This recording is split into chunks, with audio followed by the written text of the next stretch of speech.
A República chegou.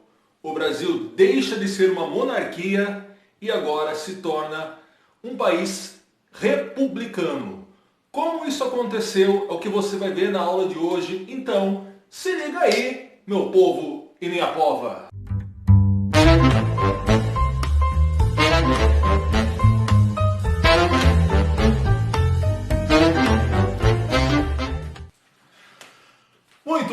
Muito bem. Salve pessoas! Professor Enéas aqui, esse é o canal Fundamental da História. E hoje então a gente vai ver sobre a proclamação da República, o fim da monarquia. O que levou uma coisa aí a desembocar na outra, né? O Brasil é um país de tradição monárquica, se a gente for pegar desde a época da colônia, o Brasil foi regido, governado pela monarquia portuguesa, né? E depois de 1822, com Dom Pedro I declarando independência, a gente pode falar desse episódio em um outro momento, de 1822 até 1889, muito tempo aí o Brasil, a monarquia, né? Governado pelo Dom Pedro I, depois um período aí de uns regentes, depois o Dom Pedro II, e poderia ser que viesse Princesa Isabel. Não veio, né? Monarquia, ela teve uma fase complicada no começo, um governo meio turbulento do Dom Pedro I. O filho dele, Dom Pedro II, quando assume lá com entre 14 e 15 anos de idade e depois vai governar por muito tempo, ele vai ser independentemente de críticas ou não, vai ser um cara que tinha dom político para governar, tá? Isso, pelo menos, é indiscutível. E o que aconteceu, pessoas? Quando você vai passando aí da metade do século XIX, vai se encaminhando aí para a década de 1870, 1880, começa a ganhar força ideias, algumas republicanas, outras simplesmente contrárias à monarquia de Dom Pedro II. Quando esse caldeirão aí de ideias se juntam contra um inimigo comum, a monarquia vai cair, tá? Mas muita coisa aconteceu. Tem ideias republicanas no Brasil, gente, ó, antes do Brasil ser independente já existia. Teve, por exemplo, a Revolução Pernambucana de 1817, tinha ideias republicanas. Teve a Revolução Farroupilha no Rio Grande do Sul, 1835, também tinha ideias republicanas aí, tá? Mas vamos direto ao ponto. Quando que esses ideais de república para o Brasil começam a ganhar mais força? Vamos pegar aí a década de 1870, tá? 1873 é criado em São Paulo um partido político, o Partido Republicano Paulista, o PRP, tá? Isso depois, é claro, né, das pessoas daquela época, dos atores políticos aí, perceberem que existia um movimento pró-república. Tinha havido, alguns anos atrás, um manifesto republicano aí, com alguns personagens importantes, como Lopes Trovão, Silvia Jardim. Silvia Jardim era um cara que queria revolta armada para ter república no Brasil, tá? Depois outros personagens aí, como o Quintino Bocaiúva, que já era um cara mais light. O Quintino Bocaiúva era um cara que ele achava que assim, ó, vamos ter república sim, mas espera o Pedrinho, o Dom Pedro II, morrer, bater com as botas, virar presunto. Quando ele morrer, a gente põe república, tá? Aí, né, tem gente que, lembrando uma música lá, esperar e não é saber, não, queriam fazer acontecer ele na hora. Então vamos falar do Partido Republicano Paulista. Esse partido aí, pessoas, ele era encabeçado pelos os grandes cafeicultores da época, tá? Gente de uma elite agrária de São Paulo. E por que esses caras que... Tradicionalmente a elite sempre foi muito alinhada à monarquia de Dom Pedro II, o que estava mudando agora, né? O Dom Pedro II, como um imperador que ele era um cara que centralizava muito o poder em suas mãos, né? Era como se fosse a capital do Brasil, puxasse tudo ali para ela. O que as elites agrárias queriam, em São Paulo, lógico, mas em outras províncias também, naquela época não eram estados, tá? Eram províncias, queriam o quê? Autonomia. Então o Partido Republicano Paulista ele tem essa ideia de federação. Ou seja, haver aí um país, é claro, mas províncias ou estados com um certo grau de autonomia, para que os políticos locais exercessem muito mais influência sobre as suas regiões. Fechou? Entendeu? Beleza, tá? Quem mais aí que estava se posicionando a favor da República? No Rio de Janeiro, capital da época, você tinha aí os profissionais liberais, jornalistas, pessoas que tinham aí vocação republicana, mas que expressivamente na luta pelo movimento não foram tão importantes assim. Tiveram lá sua importância, mas não foram decisivos para a proclamação, tá? Olha só, pessoas, uma coisa que eu costumo falar para você que está aí, vou te dar uma dica, inclusive, tá? Quer poder? Tenha aliados, tá? Tenha apoio. Ninguém consegue poder, ninguém consegue governar, a não ser que seja um tirano, sei lá, muito com superpoderes mesmo aí, né? Sei lá, forças armadas.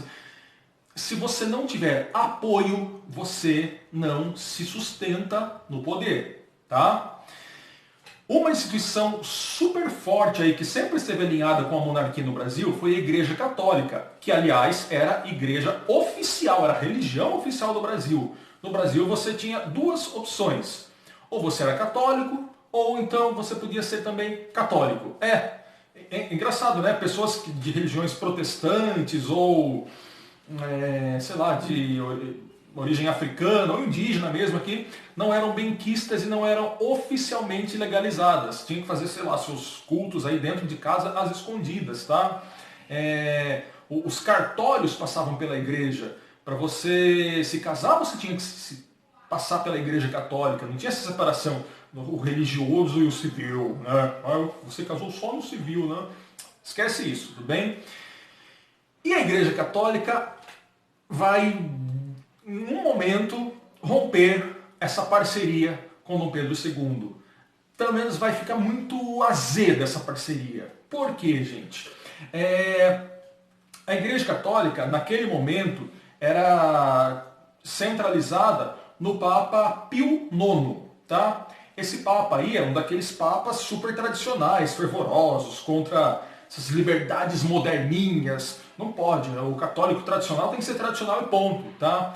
E ele era a favor, então, que a igreja tivesse poder sobre os países. Né? Primeiro a igreja, depois o Estado. Se está vinculado, então, Estado e igreja, em primeiro lugar a igreja. E como ele não gostava de... Ele era um purista, o Papa Pio IX, ele passa orientações para os bispos aí do mundo inteiro para que sejam radicais também nas suas ações, tá? E no Brasil, um bispo chamado Vidal de Olinda, Dom Vidal, desculpa, né, da cidade de Olinda, lá em Pernambuco, que Vidal de Olinda que é. Dom Vidal, ele segue as orientações do Papa e, por exemplo, ele condena práticas de maçonaria, aquela organização secreta, tudo mais, né? E o que acontece, pessoas? Tinha gente muito gabaritada ali dentro do governo que era maçom, tá? O bispo lá, Dom Vidal, ele proíbe que membros da maçonaria façam parte das irmandades religiosas católicas. E vai criar uma tensão aí. O que o Dom Pedro II faz? Ele, como tinha... Não existiam muitos maçons, mas como existiam maçons influentes no governo, ele toma o lado da maçonaria, dos maçons. E manda prender vários bispos aí, lá em Olinda, na cidade de Belém também, que se posicionavam contra o grupo, tá? Isso vai estremecer as relações entre Estado e Igreja. E aí uma instituição super importante, influente, né, nos fiéis aqui do Brasil, começa a se mostrar contrário a Dom Pedro II. Ele perde um apoio importante, tudo bem? Qual outro apoio importante que Dom Pedro II vai perder também, gente? Olha só, tem mais dois, tá? Elite cafeeira, tá? A elite cafeeira. Ah, mas você já falou disso, professor. Mas não é só o ponto que eu falei da questão de deixar mais com autonomia às províncias. Tinha também a questão do fim da escravidão, né? Dom Pedro II, para, enfim, ceder um pouco da pressão inglesa que queria acabar com a escravidão no mundo e aqui na América, ele devagar foi tirando o poder dos fazendeiros sobre seus escravos. Lei dos sexagenários, leis do ventre livre, toda aquela coisa devagarzinho que foi acontecendo ali, até desembocar na assinatura da Lei Áurea em 1888 pela princesa Isabel, que torna livres os escravos, né? E o que acontece? Sem mão de obra escrava, sem mão de obra barata ou gratuita, né? Você não paga salário para escravo, né, pessoas? Escravo não ganha nada, escravo é mercadoria. E aí que os fazendeiros vão ficar prostitutos da vida também. Principalmente os fazendeiros do oeste paulista vão ficar indignados com essa posição do Dom Pedro II em relação à escravidão. Fechou? Entendeu? Você está me entendendo? Hã? Depois você vai deixar nos comentários aí, tudo bem? Qual foi o último aí, aquele que vai a pá de cal, né? Os militares. Os militares. Os militares, tem vários pontos aí que a gente precisa passar, tá? Primeiro, gente, os militares do Exército, eles não tinham lá muito prestígio aqui no Brasil. Da Marinha até tinha mais, né? Tinha o pessoal da Marinha aí, que veio inclusive da Inglaterra, integrar a Marinha Brasileira. O Exército não. E a gente não pode esquecer que no século XIX o Brasil participou de um importante evento histórico, que foi a Guerra do Paraguai, no qual o Brasil sai vitorioso. E o que os militares eles almejavam, então? Reconhecimento, melhores salários, posições aí no governo, tá? E o que acontecia é que reconhecimento não havia nada perto do que eles mereceriam, ou do que achavam que mereceriam, tá? Além disso, nós não podemos esquecer que os militares, eles estavam alinhados aí com um movimento, sei lá, filosófico, que eu vou chamar, da época, muito forte na Europa, que era o chamado positivismo, tá? Positivismo, movimento rumo ao progresso, rumo à ciência. E o Exército Brasileiro ele começa a se impregnar dessas ideias de um ensino técnico, para se formar aí pessoas fortes nas ciências exatas, na matemática, na engenharia. Isso vai acontecer na Escola Militar lá da Praia Vermelha do Rio de Janeiro, principalmente com as aulas do professor Benjamin Constant sobre a mocidade militar, que vai ficar inflamada com essas ideias e ávida pela República, tá? Quem que seria um personagem importante aí para tomar frente do movimento republicano, segundo os militares? Alguém de patente super alta, alguém respeitável, né? Marechal Deodoro da Fonseca, que relutou, tá? Ele não, a princípio ele falou, não, me inclua fora dessa. Por quê? Porque Marechal Deodoro da Fonseca, ele era amigo de Dom Pedro II, ele tinha boas relações com Dom Pedro II, mas isso acabou se estremecendo também quando membros ali do governo do Dom Pedro II acabaram indicando um inimigo, um rival do Deodoro da Fonseca para ser presidente lá da província do Rio Grande do Sul, tá? E isso vai deixar o Deodoro da Fonseca mais louco da vida ainda, né? E lá no dia 15 de novembro, então, vai haver uma marcha de militares rumo ao palácio do Deodoro da Fonseca. Não! Eles vão tomar o poder, tá? Obviamente que a população, o grosso da população brasileira, o povão, não teve participação sobre isso. Na verdade, quem foi o principal ator aí nesse movimento foram os militares. Teriam feito isso sem Partido Republicano Paulista, sem a retirada do apoio da igreja à monarquia, sem a retirada do apoio de boa parte da elite agrária do Brasil à monarquia? Dificilmente, tá? Os militares foram aí os que comandaram o movimento, mas... E aí já era, até hoje temos república no Brasil, certo? Pessoas, deixa os comentários, tá? Curte o vídeo, pelo amor de Deus, passa pra frente, compartilha toda essa cartilha, rimou, que você já conhece. Hoje teve vinheta, você percebeu, né? O YouTube me tesourou no vídeo passado, porque eu coloquei uma vinheta com um trecho de uma música de uma banda italiana que eu gosto, uma banda de rock chamada Modà. Eu sou descendente de italianos por parte de pai e parte de mãe. Quis fazer uma homenagenzinha lá, não me liguei nas questões de direitos autorais, né? Anta, burro. Tá tudo resolvido, tá bom? Coloquei uma musiquinha aí. Agora temos vinheta. Abbiamo vinheta.